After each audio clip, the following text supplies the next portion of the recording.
Hello again, everybody. This is Rocketrickj18 coming to you from the launching pad. Today is going to be episode 4 in the series of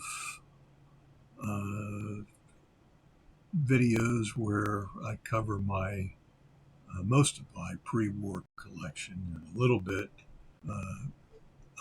about guys that have overlapped the eras from pre-war to post-World War II.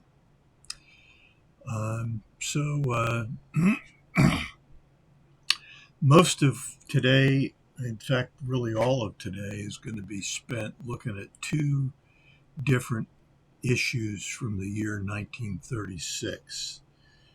And the reason why we're going to do only 1936 is that it turns out I have a substantial number of cards from 1936, and so I've broken it into two parts, and then I also have a few 1937 cards that I'm going to show you in episode 5, but we don't need to worry about that yet. So what I'd like to do is turn the camera down and center it and zoom in.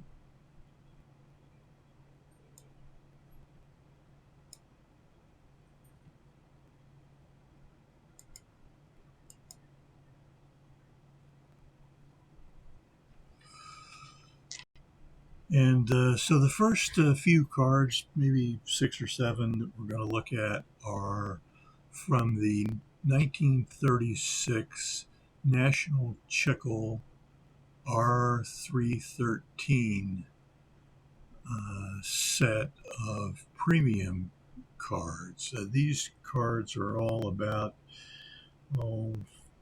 5 inches tall and about maybe 3.5 inches or so wide. And this set that these cards come from is also called the fine pen set, because the signature line is facsimile signature is made with a pen with a fine nib. And so let's get started. This is Cy Blanton. He was a pitcher primarily for the Pittsburgh Pirates and also the Philadelphia Phillies. So he covered both ends of Pennsylvania. His win-loss record for his career was 68-71, and he pitched about 9 years, and he had an earned run average of 3.35. So the 9 years that he pitched were from 1934 to 1942. I suspected the latter part of his career would have been longer, but for probable participation in the Second World War. I don't know that for sure, but that's what I suspect. So that's Cy Blanton. The next card is from the Chicago City series. This is a not a regular season series because it featured an American League Chicago White Sox versus a National League Chicago Cubs. And this is Luke Sewell, number 14, the catcher, tagging out a Chicago Cubs runner who's attempting to score. And since he's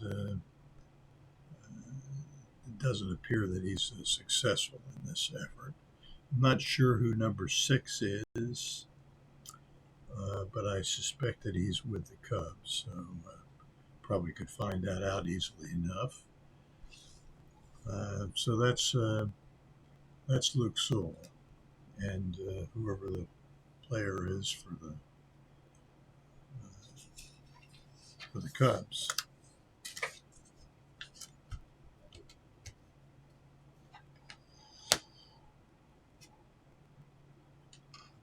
The next card is the St. Louis manager, Leo DeRocher, player manager. He was with a member of the Gas House Gang, participated in those World Series between, in the mid-30s, early to mid-30s. And Leo's career lasted a long time, from 1925 to 1945, where he played shortstop for 4 different teams. And then he was a manager for 3 different teams, all of the New York teams, I guess. He was a player manager for Brooklyn, and then for the New York Giants, and then for the San Francisco Giants. I didn't play for the Yankees, so, or manage the Yankees either. So he's talking it over with the umpire. Leo had the well-deserved nickname Leo the Lip, and it was because he did a lot of trash talking, both as a player and as a manager. He's in the Hall of Fame, and he managed the Giants to a pennant, and then actually 2 pennants.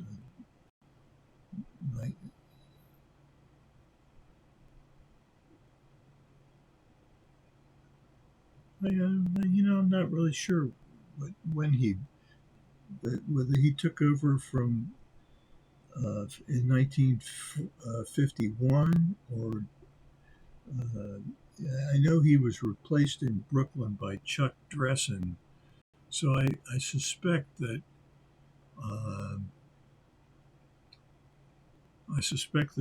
he did not manage the Giants in 51, so one way or the other, I guess. And then he stayed on with the Giants when they moved in 1958 to San Francisco, but he wasn't there for very long. He was replaced by Alvin Dark, who we're going to see a little bit later. In his playing career, Leo had a lifetime batting average of .247, and as I said, he played almost exclusively shortstop.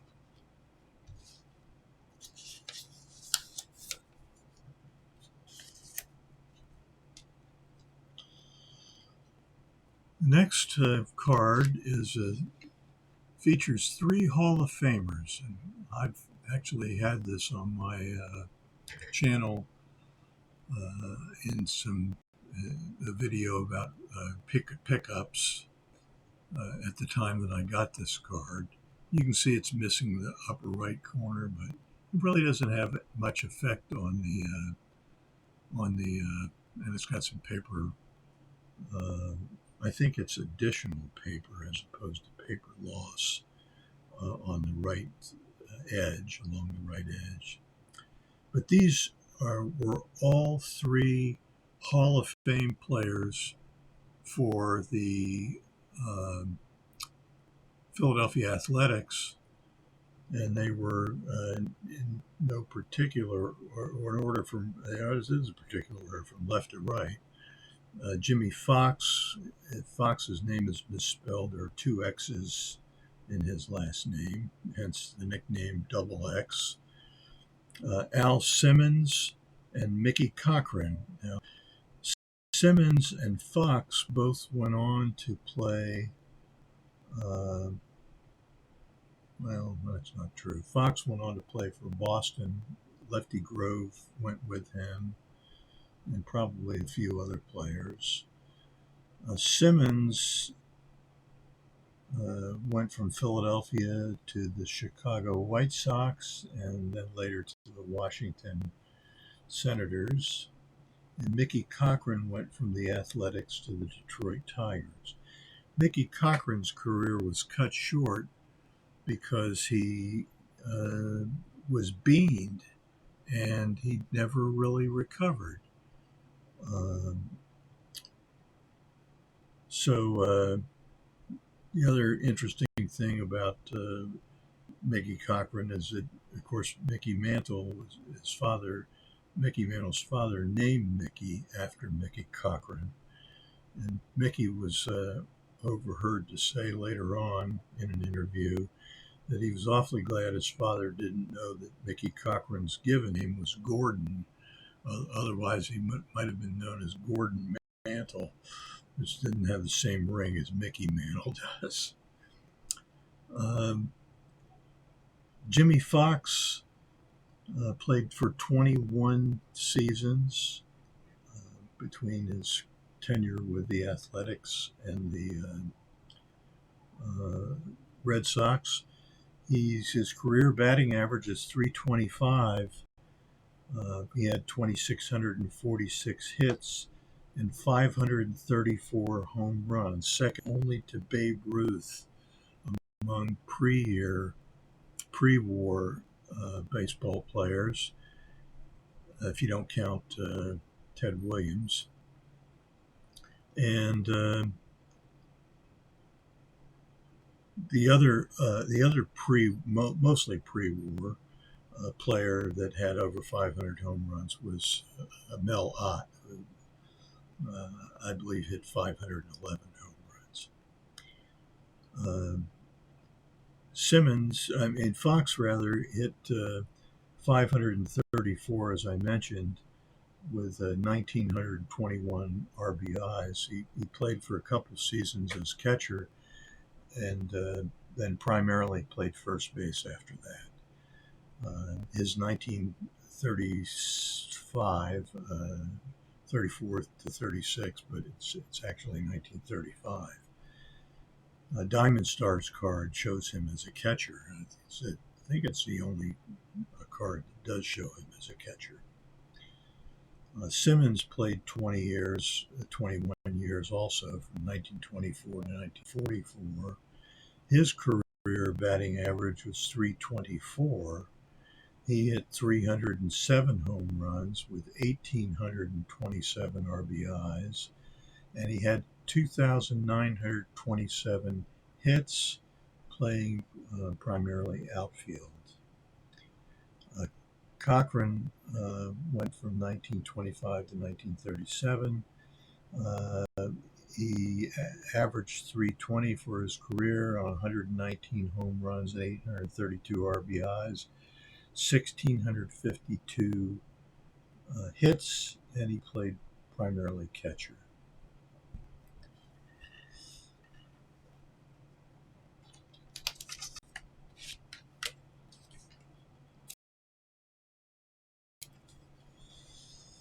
The next cards that I have to show you are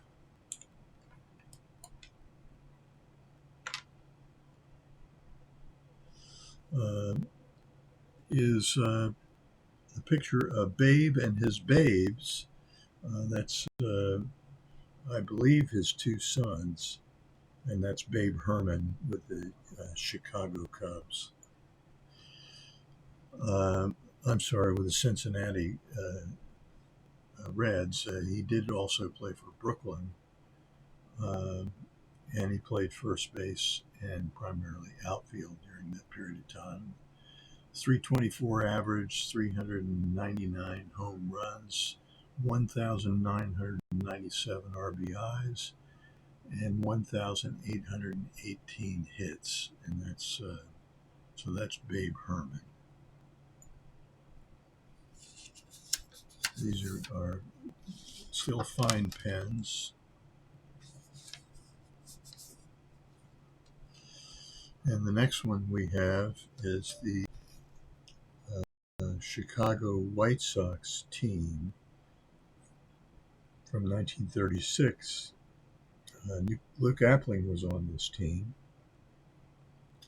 and other players as well.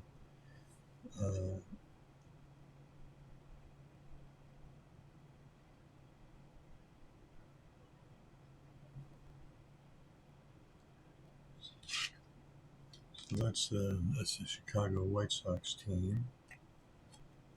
And one more.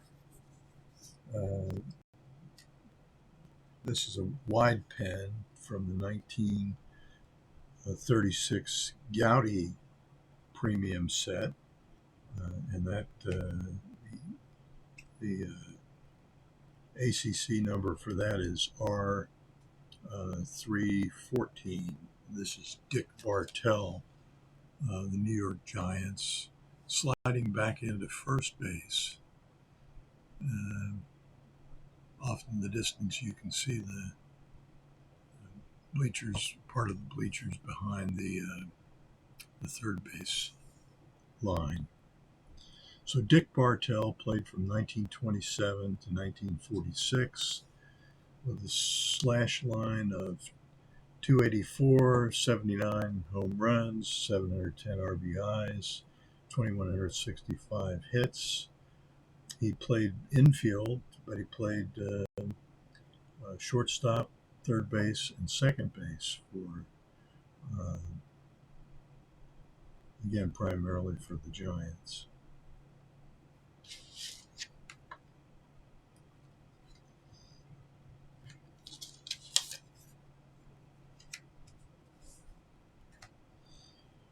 And here's Cy Blanton again, this time in a wide pen, the Goudey as opposed to the National Chicle version, and R313.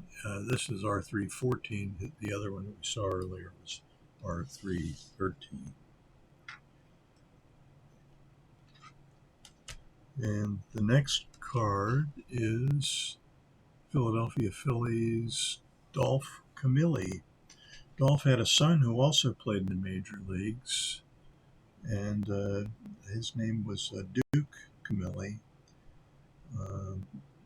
So Dolph played with the Phillies 1933 to 1945.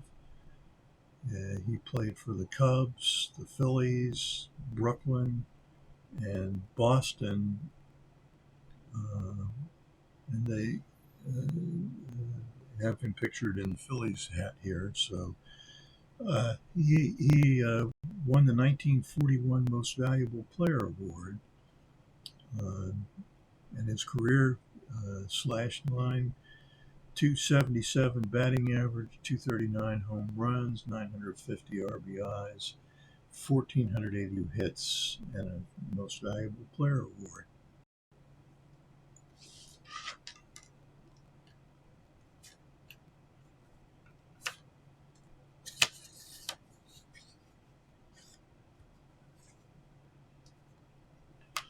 Next is Mickey Cochran.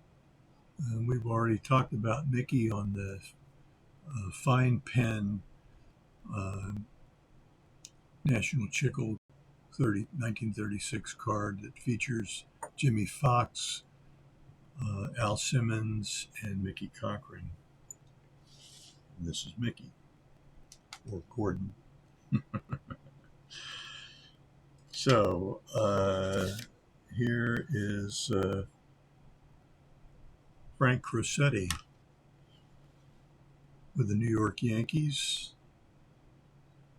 His nickname was the Crow.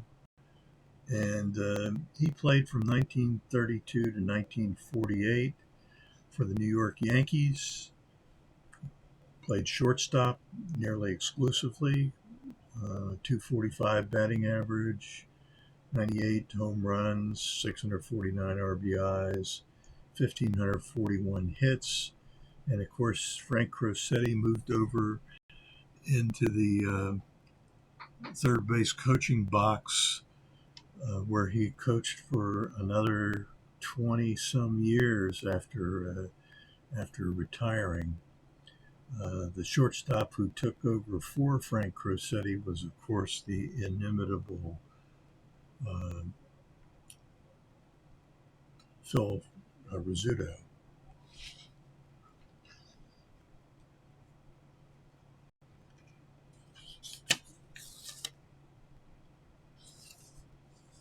So there's Frank Crosetti. Next is a pitcher, Kurt Davis. One of two players named Davis in this.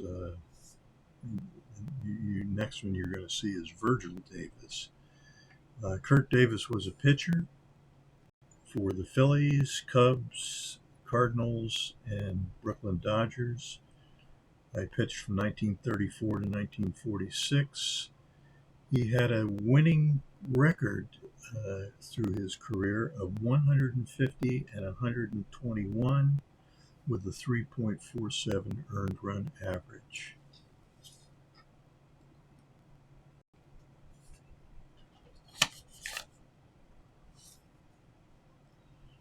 So here's Virgil Davis, also known as Spud Davis, and he quite obviously, is a catcher.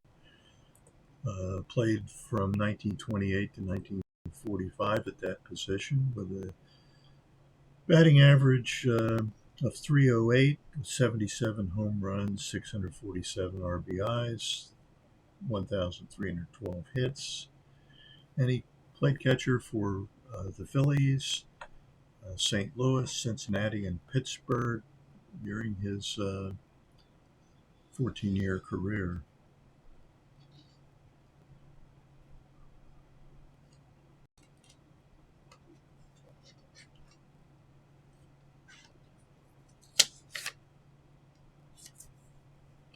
The next player is another catcher. This time it's Hall of Famer Bill Dickey, who played his entire career for the New York Yankees and then coached for the Yankees, most notably uh, he coached for the Yankees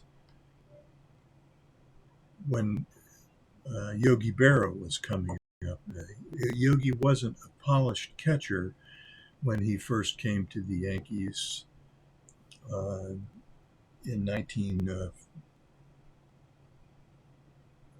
1947 and 48.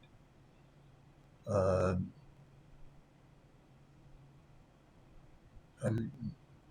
yeah. So Bill Dickey was as I said, a Hall of Fame catcher. Um, he played from 1928 to 1944. He batted a career batting average of 313 with 202 home runs, 1,209 RBIs, and 1,369 hits. And he played his entire career at the catcher's position. So that's Bill Dickey. Really spanned the time period between Babe Ruth and Yogi Berra and Mickey Mantle. Next is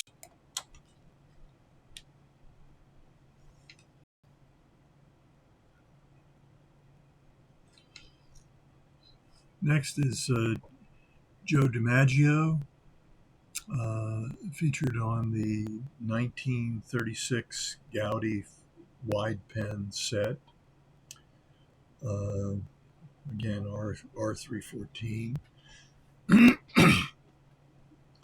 and there's some paper loss in the upper left-hand corner and a corner missing in the upper right-hand corner.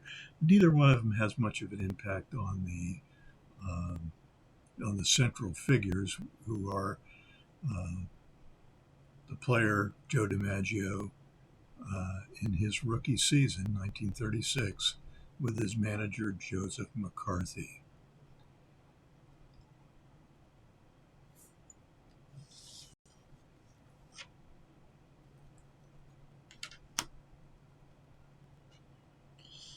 Uh, let's leave Joe up there for a minute.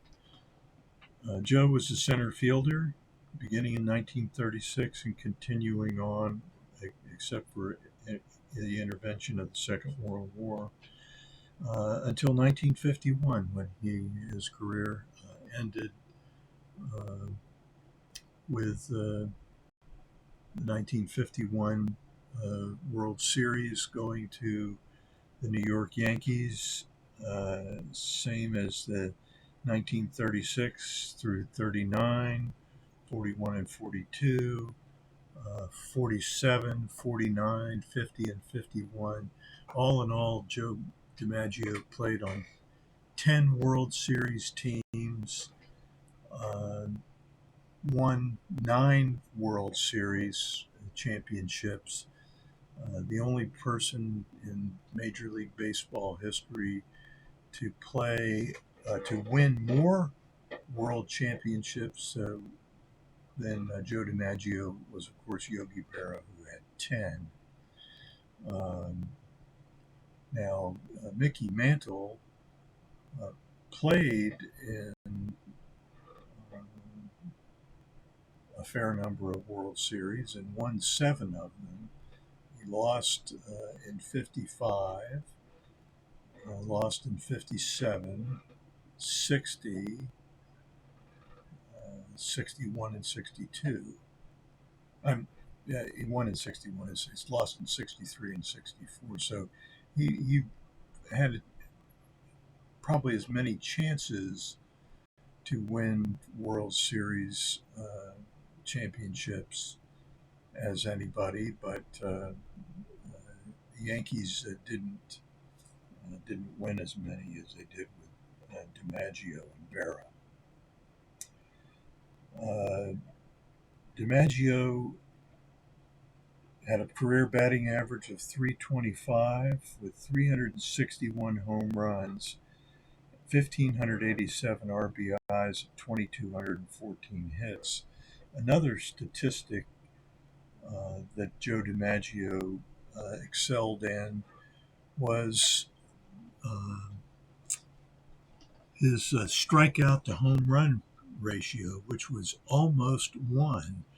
He struck out 369 times and hit 361 home runs, and that's by far the record, at least with anybody who's got any appreciable number of home runs. I think Mickey Mantle said one time if you added up all of his walks and hits together, he went 7 years without hitting a foul ball. Uh, that wouldn't be entirely true because he hit a lot of foul balls, but um, he didn't put any in play. So that's Joe DiMaggio, and I think that's one of his most remarkable stats. Is that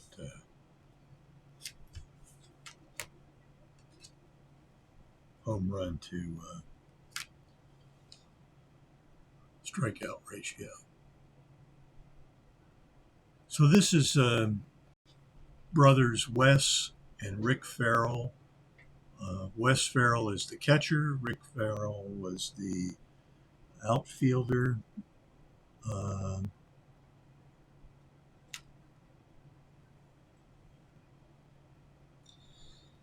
Rick Farrell is a Hall of Famer. He played from 1929 through 1947 with St. Louis, Boston, and Washington. And that's I believe all the American League franchises, St. Louis Browns, Boston Braves, Washington Senators. His career batting average was 281. Home runs, he hit 28 home runs. His 734 RBIs and 1,692 hits. Um, I have to presume that he got into the Hall of Fame on the strength of his defensive prowess, but I don't know that to be true. And I know that there's some people who think that there are other people not in the Hall of Fame more deserving than Rick. But I like those multiplayer cards. They always have something to do with Hall of Famers or brothers or uh, you know sluggers, teammates or what have you. So pretty interesting stuff. The next Hall of Famer is one of my favorite players. He's a member of the Gas House Gang. Uh, my son and daughter both attended the same university Frankie Frisch attended, Fordham University. And Frankie's nickname, which is plastered all over the field house up there, was the Fordham Flash. He played from 1919 to 1937, partially with the New York Giants and partially with the St. Louis Cardinals.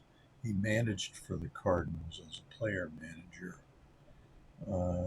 He played second base almost exclusively, batted .316 for his career with 105 home runs, 1,244 hits, or RBIs rather, and 2,880 hits. I mean, he just narrowly missed 3,000 hits. A number of other players came very close to 3,000 hits as well and didn't quite make it. Frank Robinson comes to mind, who had, I believe, over 2,900 hits. Mantle had 2,700 and some odd hits. So there's quite a few. And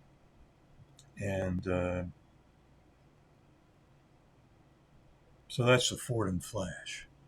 And there are several other members of the Gas House Gang that are also enshrined in the Hall of Fame. The next card that I have is Hall of Famer Lefty Gomez. Played his entire career with the New York Yankees from 1930 through 1943.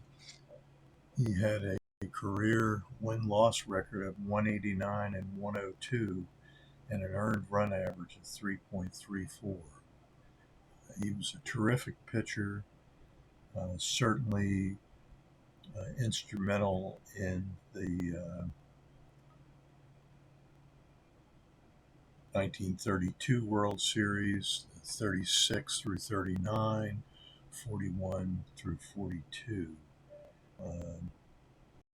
He was part of those guys like Herb Pennock, Charles Red Ruffing, and others. So this is the first one of these cards for which I have its smaller mate, which is the 1936 Goudey flagship card, I guess we could call it. Although there's not a lot of cards in that set, probably somewhere like 26 or 24, something like that. And it's a game. It's a set of game. He played a game with these cards, and you drew cards from the deck, and depending on which way you came up with it. You could get either a wild pitch or a strike. And I'm going to just read you a little bit of what it says here. Strike, batter stepped back, but the ball curved fast to cut the heart of the plate. And then it says Vernon Lefty Gomez, one of the I can't read that word. Among present day pitchers, stars maybe, is this willowy port cider. You have to have a nautical bent to get that. The left side of the ship is the port side, as it's pointed toward as you're facing the bow. In 1934, he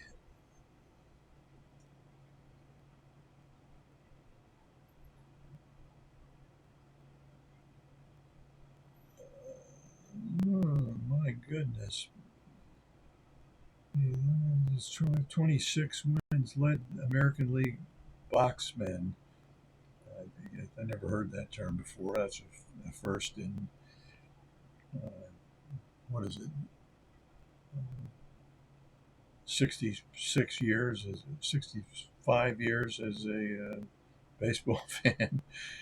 26 wins while dropping 5. And this was a win percentage record until it was bested by another port cider, and that was Whitey Ford. And then finally,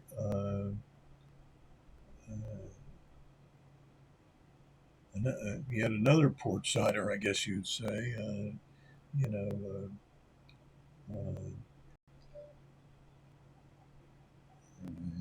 Ron Guidry, Louisiana Lightning. Yeah, he was 25-3. Whitey Ford was 25-4, and Lefty Gomez was 26-5. It says his hobby is aviation. I know quite a lot of players wish that Thurman Munson's hobby was not aviation, but he sadly was killed in a plane crash in which he was the pilot. So that's the Goudey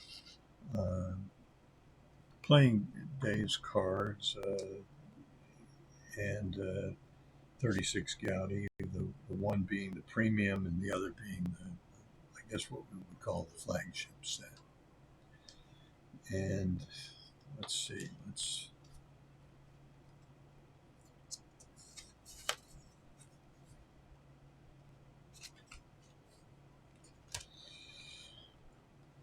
another catcher here. I love these catchers.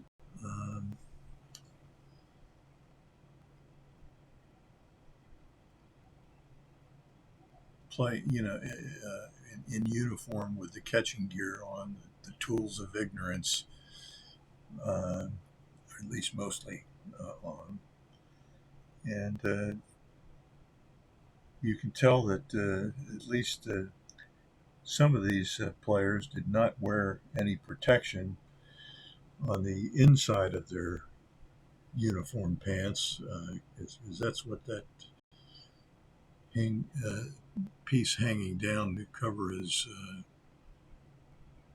let's see, I guess you would say groin area. Tell me, I can tell you as a catcher who actually used that kind of equipment. They don't really use it anymore, but that doesn't help much. Not enough. Not nearly enough. So this is Earl Grace, who caught from 1929 to 1937. His Career numbers were batting average 263, 30 home runs, 251 RBIs, 493 hits.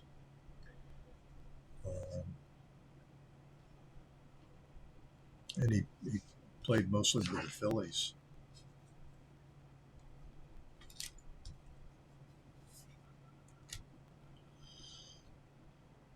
Next is Mule Haas. And Mule Haas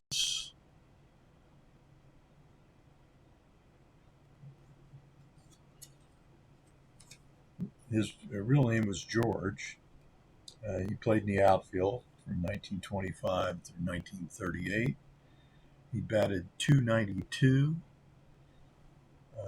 43 home runs, 496 RBIs, and 1,257 hits. And I didn't write down who he played with. Let's see if we can guess here. Looks like the New York Giants, based on his uniform there, what you can see of it. So that's what I have to show you today.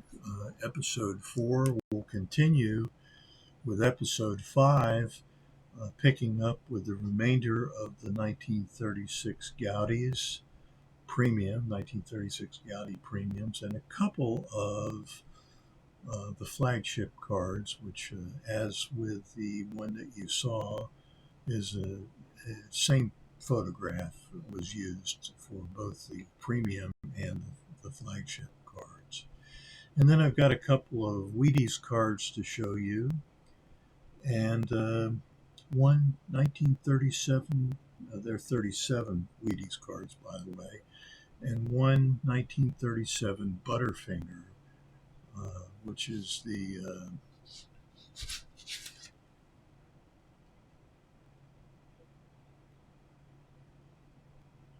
R310 issue.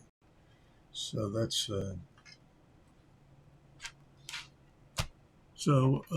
let's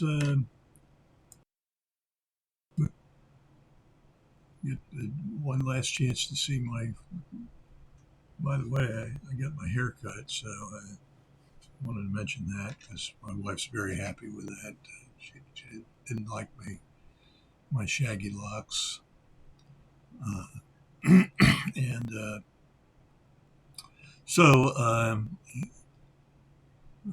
I guess that's it. This is long enough, probably too long, but imagine how much longer it would have been if I'd have shown you the rest of these cards this time. Without any further hesitation, this is Rocketrickj18 from the launching pad, wishing you and all your collecting dreams come true.